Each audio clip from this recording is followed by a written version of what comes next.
The galaxy had always looked down on Earth.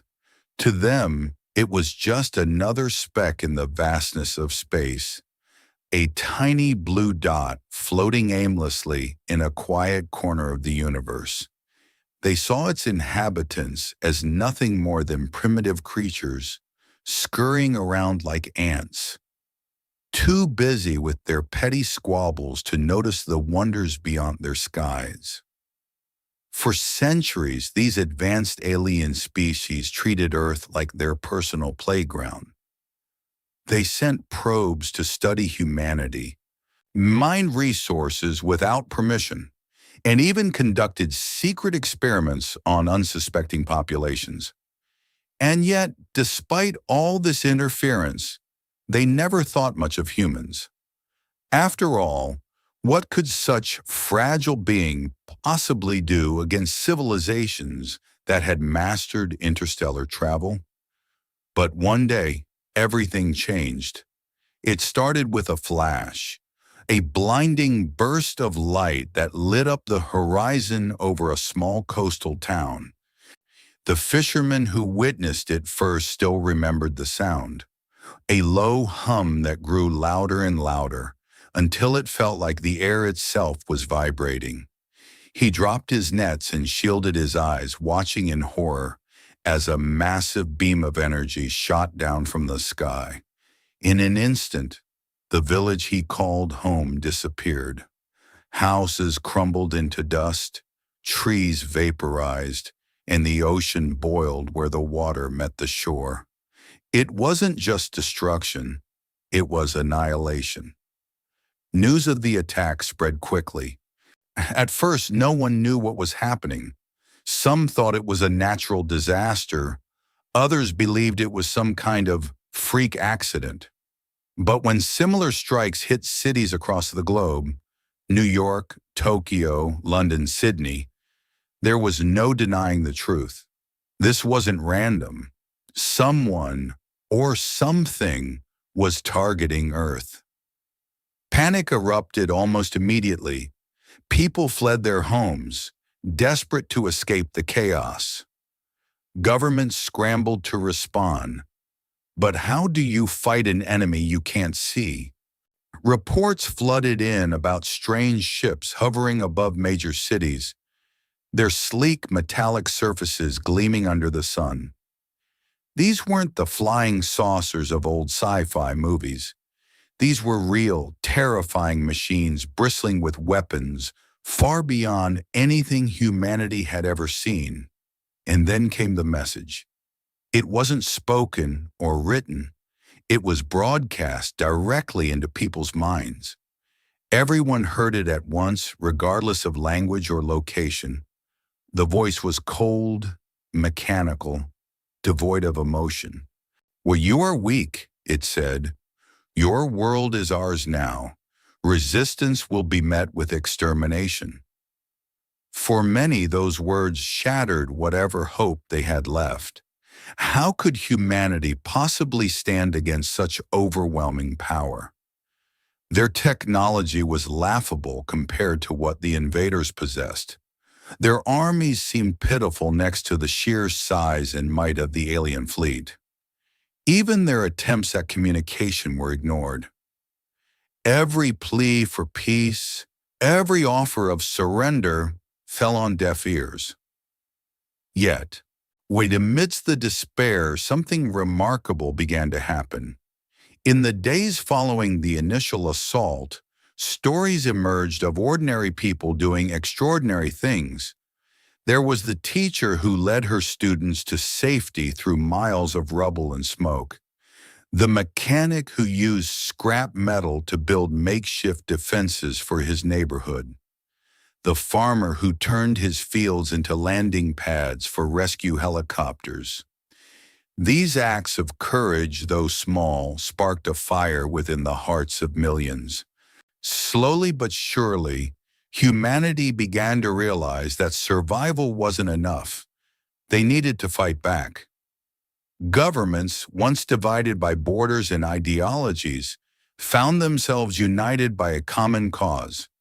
Emergency summits were held, And for the first time in history, leaders put aside their differences to focus on a single goal: protecting Earth.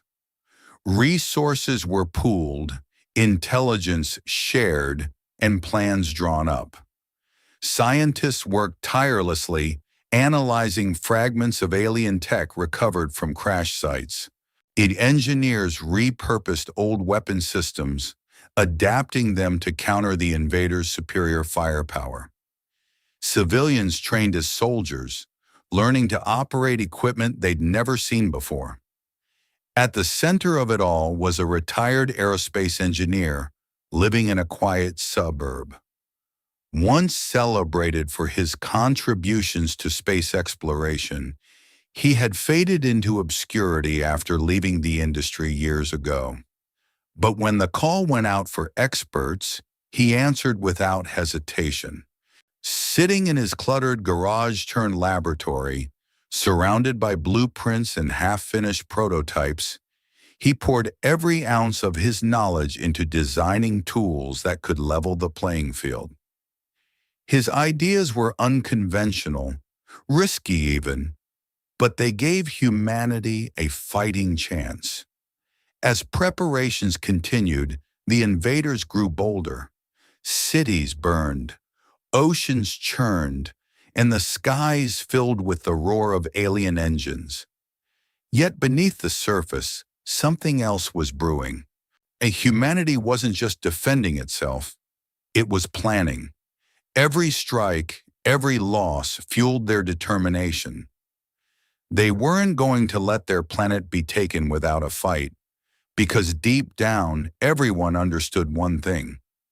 Earth wasn't just dirt and rock. It was home.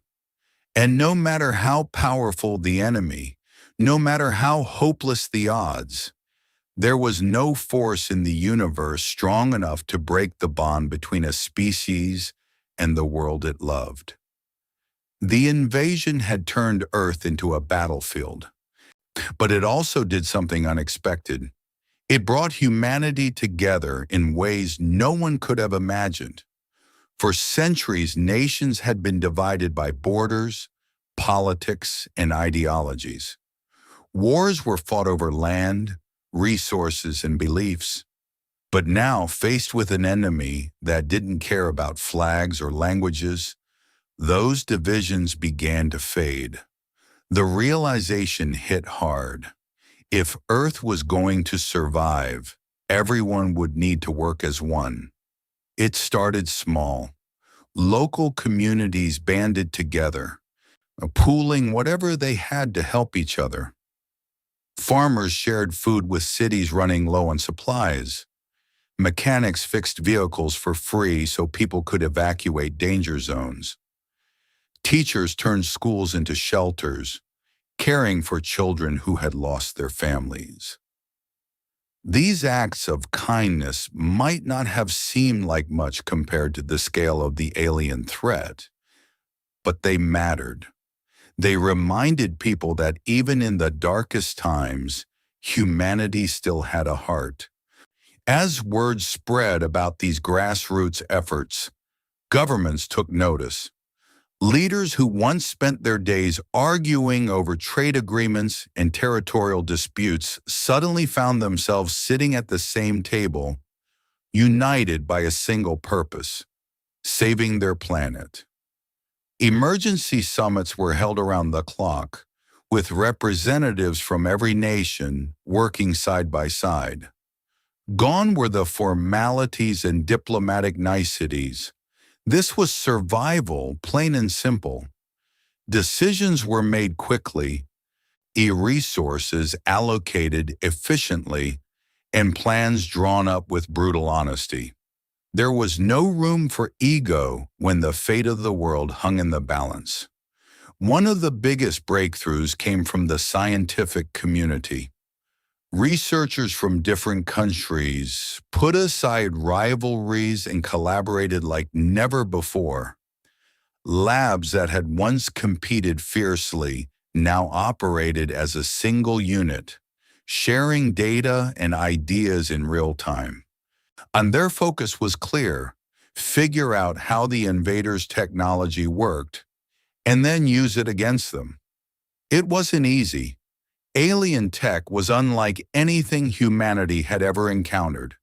The materials were strange, almost indestructible, and the energy sources defied known laws of physics. But slowly, piece by piece, scientists began to crack the code. One team discovered how to reverse engineer fragments of crashed ships. Another figured out how to harness the invaders' energy beams and redirect them. And each breakthrough gave humanity a sliver of hope, a reminder that they weren't completely powerless. Meanwhile, ordinary citizens played a crucial role in the fight back. Factories that once produced cars and appliances were retooled to build weapons and defense systems. People volunteered in droves, eager to contribute however they could. Some joined newly formed militias, training day and night to prepare for ground battles. Others worked behind the scenes, sewing uniforms, cooking meals, or tending to the wounded.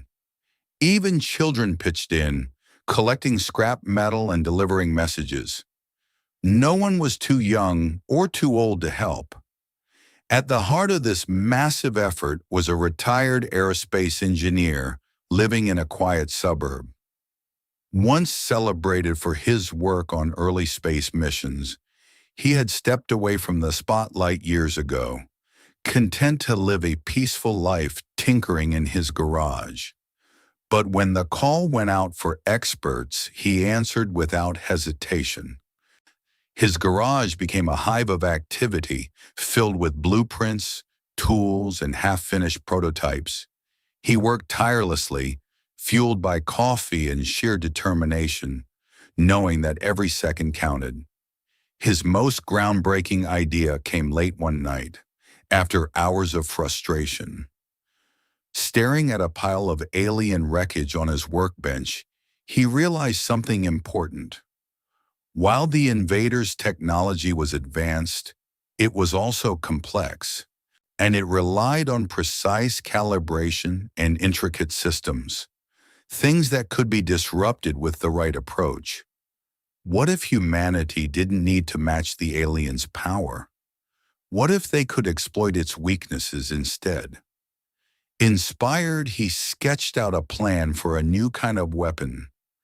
Instead of trying to overpower the invaders, it would target the very thing that made their technology so effective, their energy source.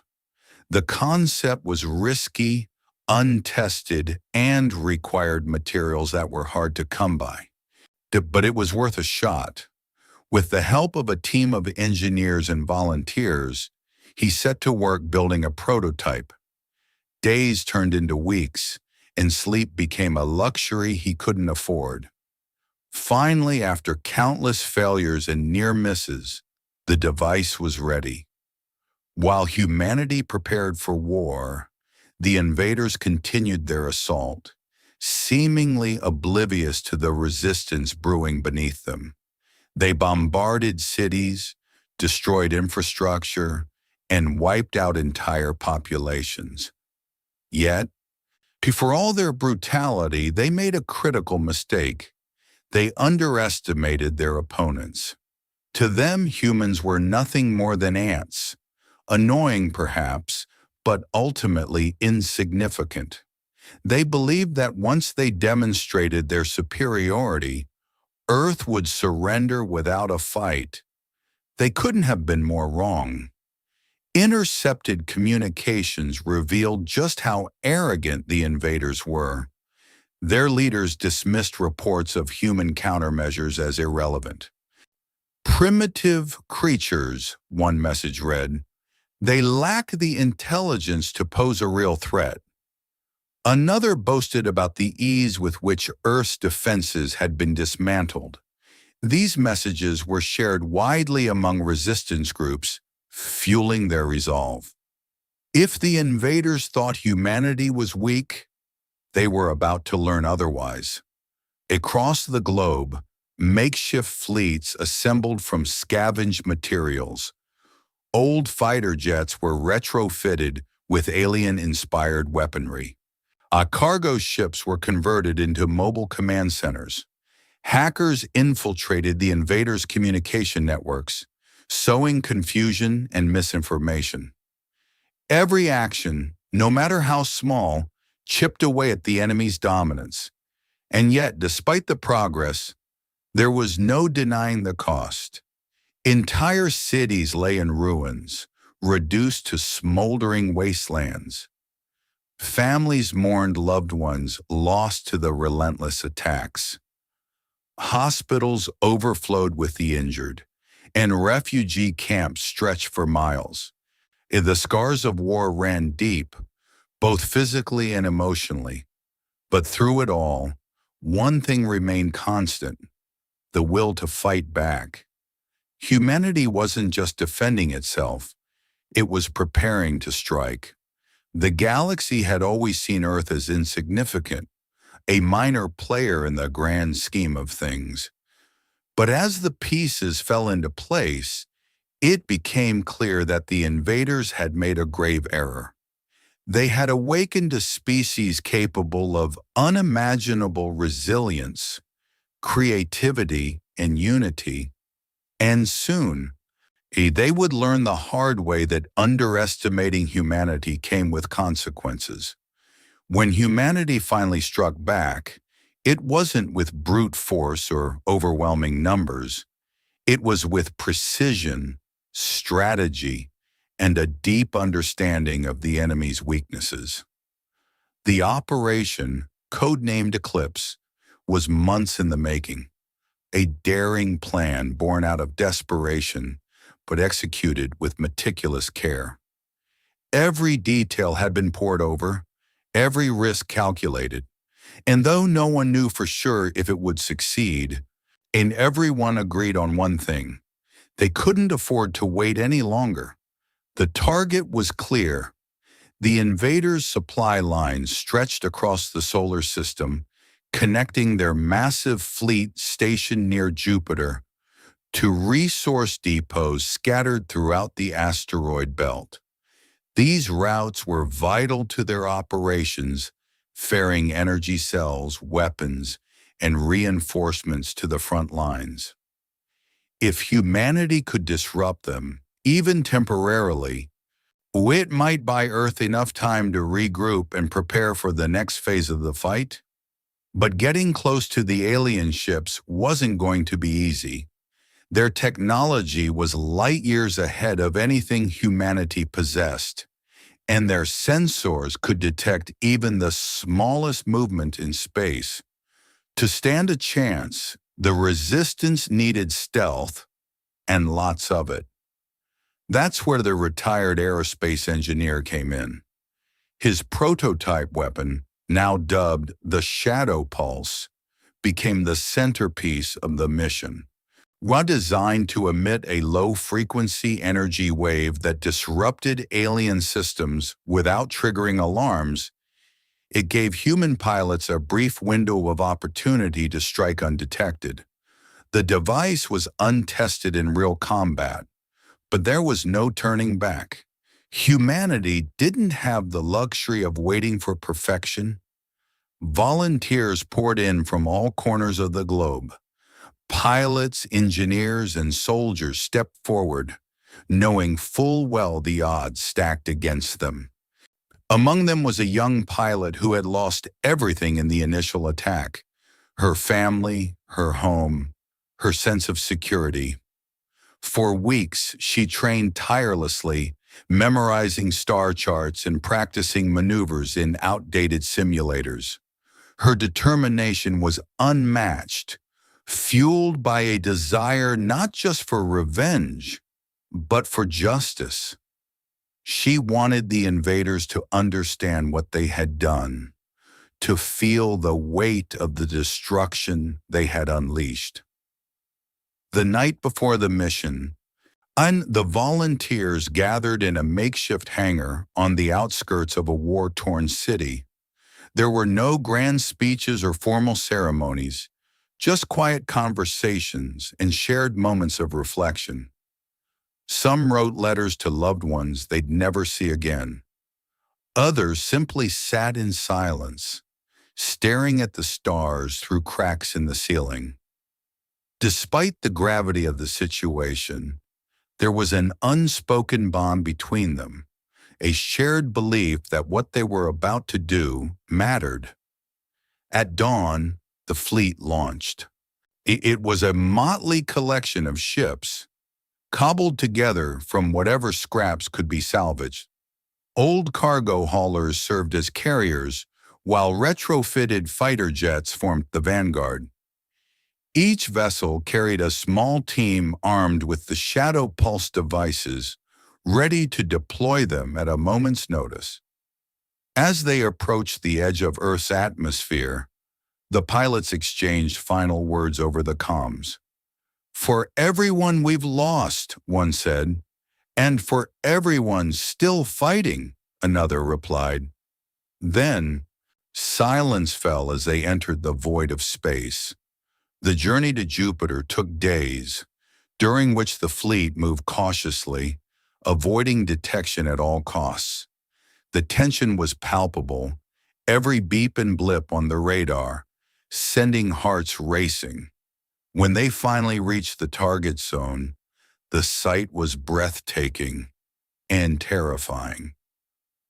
Dozens of alien ships loomed in the distance, their sleek forms glinting under the pale light of the gas giant. They looked invincible, untouchable, but appearances could be deceiving. The first wave of attacks focused on disabling the supply ships. Human pilots flew in tight formations, using asteroids and debris fields as cover. When they were close enough, they activated the shadow pulse devices, bathing the alien vessels in waves of disruptive energy. Alarms blared aboard the enemy ships as their systems faltered, leaving them vulnerable. Seizing the opportunity, the humans launched missiles and torpedoes, striking with pinpoint accuracy. One by one, the supply ships exploded, sending shock waves rippling through the void. The invaders responded quickly, deploying swarms of drones to intercept the attackers. The battle escalated into chaos, with ships weaving through clouds of debris and laser fire lighting up the darkness. Despite being outnumbered and outgunned, the human fleet held its ground. Every pilot fought with everything they had, while drawing on instincts honed through endless hours of training. For the first time since the invasion began, humanity tasted victory, not just survival, but actual triumph. By the time the dust settled, nearly half of the alien fleet stationed near Jupiter had been neutralized. Supply lines were severed, reinforcements delayed, and morale among the invaders shaken. Word of the attack spread quickly, reaching Earth via intercepted communications. Civilians huddled around radios and screens, listening to reports of the battle with bated breath. When news of the victory broke, cheers erupted in cities and towns around the world. People danced in the streets, hugged strangers, and cried tears of relief. After months of fear and despair, hope had returned. But the celebration was short-lived. Everyone knew this was only the beginning. The invaders wouldn't take such a blow lying down. They would retaliate. And when they did, it would be with devastating force. Still, for the first time, humanity dared to believe that winning was possible. They had proven they weren't helpless, that they could hit back harder than anyone expected. Across the galaxy, the message was clear. Earth was no longer an easy target. Rumors of the battle reached distant star systems, sparking whispers among other species. Diplomats warned their leaders to tread carefully, reminding them of the cost of provoking humanity. Traders rerouted shipments, avoiding sectors controlled by the invaders. Even hardened mercenaries hesitated before accepting contracts related to Earth. Back on the planet itself, the mood shifted subtly. While grief and loss remained ever present, they were tempered by a newfound sense of purpose. Survivors worked harder, rebuilding what had been destroyed and fortifying defenses. Scientists pushed boundaries further, refining technologies and developing new strategies. Soldiers trained with renewed vigor, knowing the next fight would be even tougher. And yet, out amidst the preparations, there was also reflection. People remembered those who had given their lives for the cause, honoring their sacrifice in quiet, personal ways. Memorials sprang up in parks and squares, adorned with flowers and handwritten notes. Stories of heroism were told and retold, passed down like legends. Humanity hadn't forgotten its pain, but it had learned to channel it into something greater. As the galaxy watched in stunned silence, Earth stood tall, defiant against the forces that sought to destroy it. The invaders had made a grave mistake in underestimating humanity. Now they were paying the price. The victory near Jupiter was a turning point, but it came at a cost. The human fleet that returned to Earth was battered and bruised, its ships scarred from countless battles. Many of the brave souls who had volunteered for the mission didn't come back at all. Their sacrifice weighed heavily on those left behind, a constant reminder of the stakes involved. Yet despite the losses, the operation proved one thing beyond doubt. Humanity could fight back and win, but winning wasn't enough. The invaders still held a significant advantage in numbers, technology, and resources. If Earth wanted to survive, let alone triumph, it needed more than clever tactics and makeshift weapons. It needed something game-changing, something so powerful that it would force the invaders to rethink their entire strategy. And that's when the idea for the Genesis Pulse was born. The concept was both audacious and terrifying. Scientists theorized that the invaders' advanced technology relied on a central energy source, a kind of cosmic battery that powered everything from their ships to their weapons. If humanity could disrupt this core system, it would cripple their entire fleet. The challenge was figuring out how to deliver such a blow without being destroyed in the process. For designing the Genesis Pulse became a race against time. Engineers worked around the clock, combining alien tech scavenged from battlefields with human ingenuity. The device itself was massive, requiring an entire ship to house its intricate mechanisms.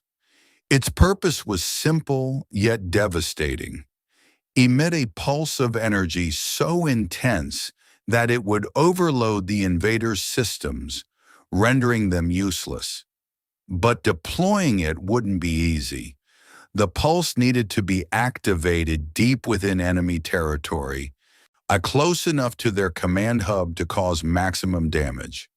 It was a suicide mission. Everyone involved knew it. Once the Genesis Pulse was activated, there would be no escape for the crew tasked with delivering it. Despite the risks, volunteers stepped forward in droves. Among them was a young pilot whose family had perished in the initial attack.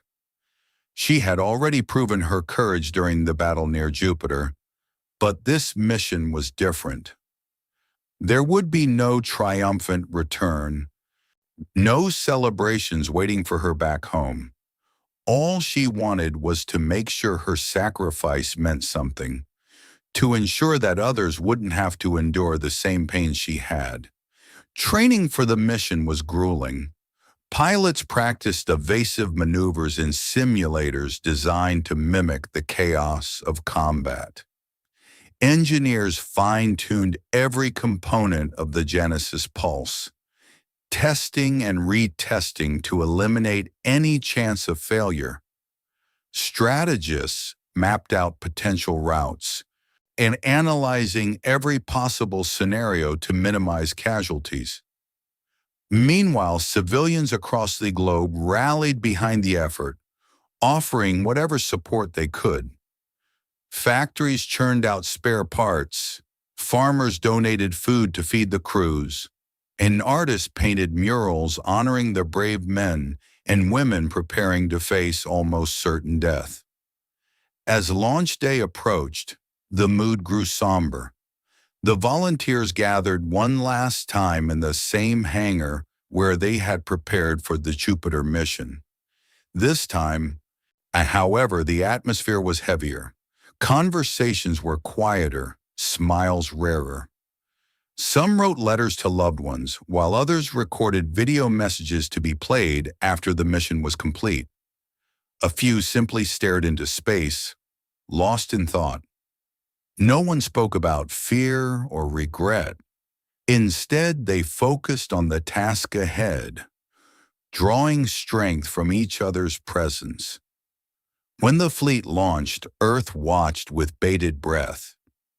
Screens in living rooms, community centers, and government buildings displayed live footage of the ships ascending into the sky.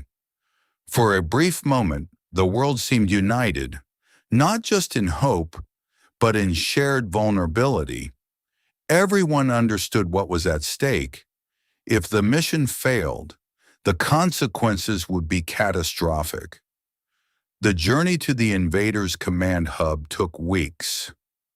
Along the way, the fleet faced constant threats, patrols, drones, and ambushes designed to test their resolve. Each encounter pushed the pilots to their limits, forcing them to rely on instinct and teamwork to survive. Supplies dwindled, tempers flared, and fatigue set in. But no one wavered. They were too close to give up now. Finally, the target came into view. The command hub was unlike anything humanity had seen before. A colossal structure floating in the void, bristling with turrets and surrounded by layers of defensive ships. It was intimidating, almost overwhelming, but the volunteers had known what they were signing up for. Taking a deep breath, the lead pilot gave the order, "Let's do this."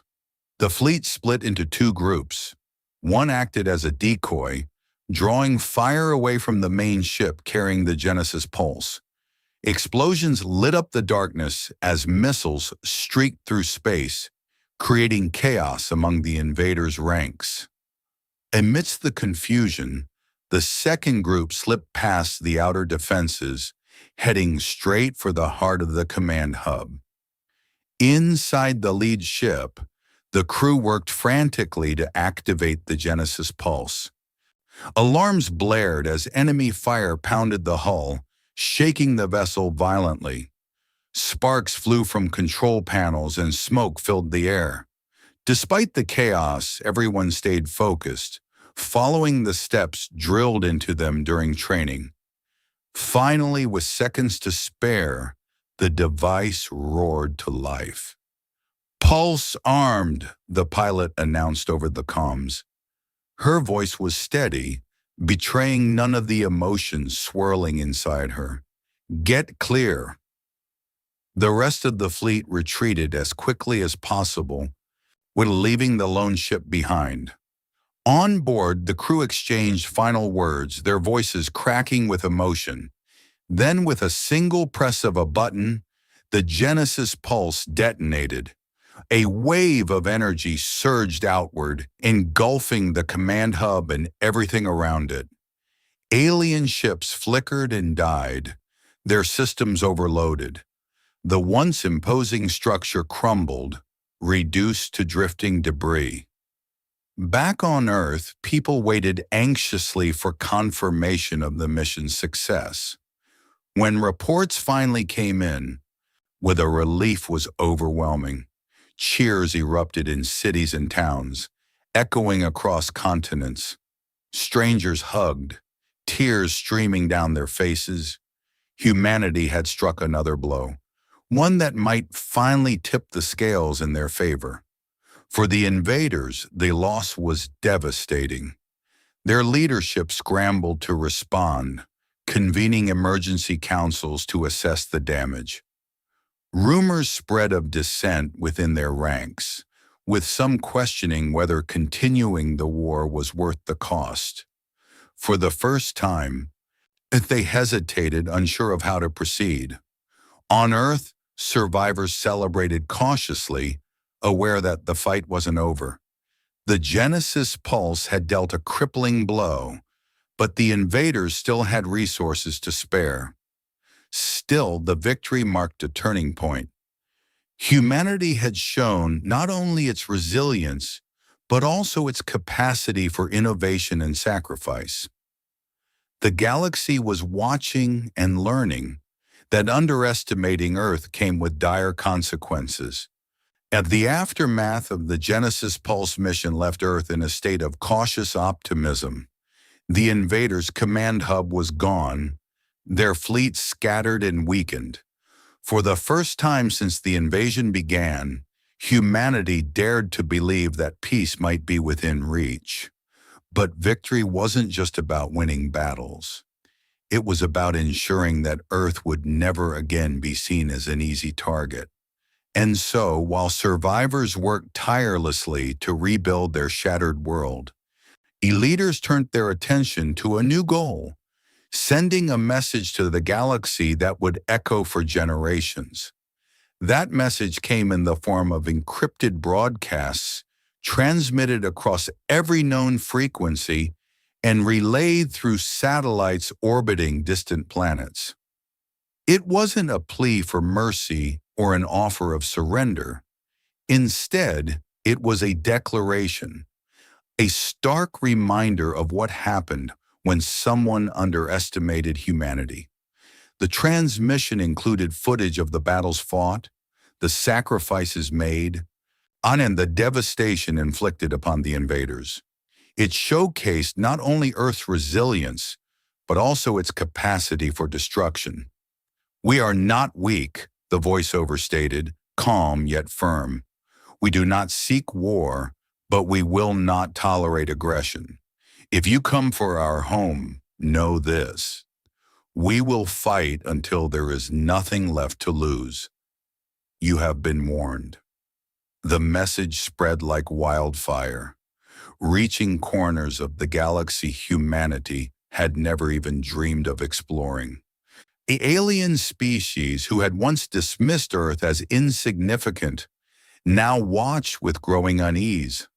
Trade routes shifted, alliances dissolved, and whispers of caution rippled through interstellar councils. The invaders themselves retreated into silence, licking their wounds and reconsidering their next move. For decades afterward, no one dared to approach Earth without thinking twice. But the scars of war ran deep. Cities lay in ruins, their skylines forever altered by craters and collapsed buildings. Oceans bore the marks of battles waged above them, their waters polluted by debris and toxic waste. Entire ecosystems had been disrupted, forcing scientists to work overtime to restore balance. Yet despite the physical damage, it was the emotional toll that lingered longest.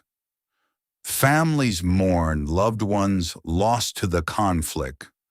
Communities struggled to heal from trauma, and veterans grappled with memories they couldn't escape.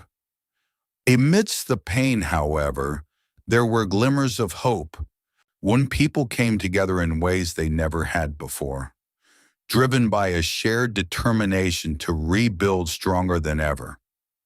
Architects designed eco-friendly structures using sustainable materials, blending modern innovation with respect for nature. Farmers adopted new techniques to revitalize damaged soil, ensuring food supplies for future generations. Artists created murals and sculptures honoring those who had sacrificed everything, turning grief into beauty. Education became a priority, too.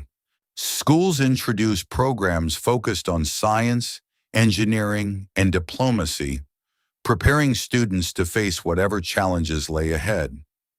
Museums displayed artifacts from the war, pieces of alien tech, fragments of ships, even recordings of intercepted communications, as reminders of both humanity's vulnerability and its strength.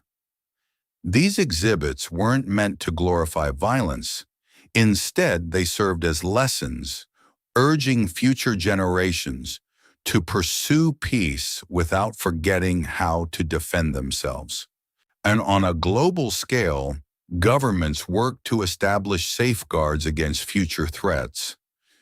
Early warning systems were installed around Earth's orbit, capable of detecting incoming ships long before they reached the atmosphere.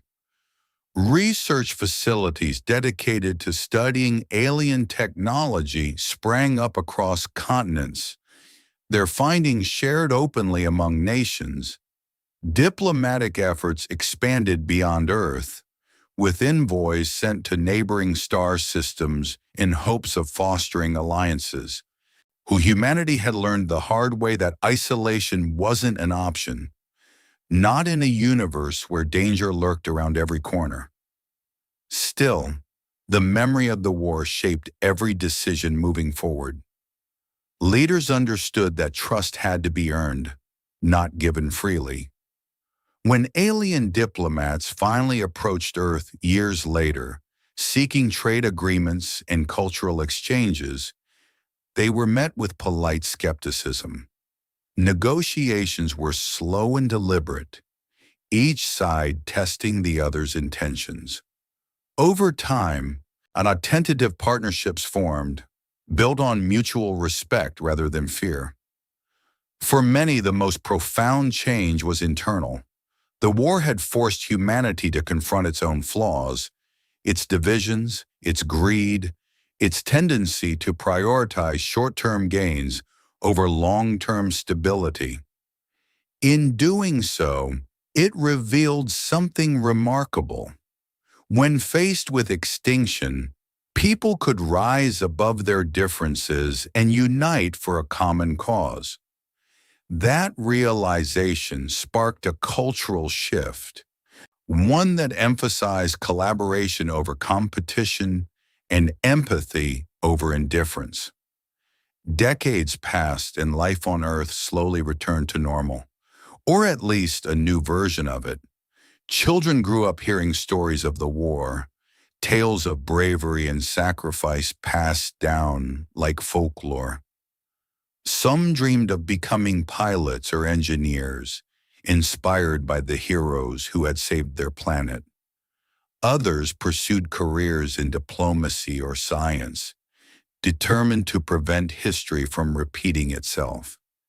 Yet, even as Earth thrived, its people remained vigilant. They knew better than anyone that peace was fragile, easily shattered by arrogance or ignorance. Monuments dedicated to the war stood in cities around the globe, serving as constant reminders of the cost of complacency. Annual ceremonies honored those who had fallen, their names etched into stone alongside messages of gratitude and remembrance. Across the galaxy, Earth's reputation continued to grow. Once dismissed as primitive, humanity was now respected and feared. Stories of their ferocity spread far and wide, recounted in taverns and council chambers alike. Traders avoided routes near their solar system, fearing retaliation for even minor infractions. Military strategists studied their tactics, marveling at their ability to adapt and overcome. And though few admitted it openly, many alien leaders breathed a sigh of relief when diplomatic relations improved, knowing full well what humanity was capable of. In the end, while the war taught Earth a valuable lesson, survival wasn't just about strength or technology, it was about spirit. Humanity had faced annihilation and refused to back down, drawing on reserves of courage and creativity that surprised even themselves. They had proven that home wasn't just a place, it was a feeling, a bond between a species and the world it called its own. And so, as the galaxy fell silent, watching and waiting, Earth stood ready. Its people had endured unimaginable hardships and emerged stronger because of them. They had rebuilt their cities, healed their wounds, and forged a brighter future from the ashes of the past. Most importantly, they had learned to protect what mattered most, not out of fear, but out of love. Because deep down, everyone understood one thing. Earth wasn't just dirt and rock. It was family. And no force in the universe, no matter how powerful, would ever take that away.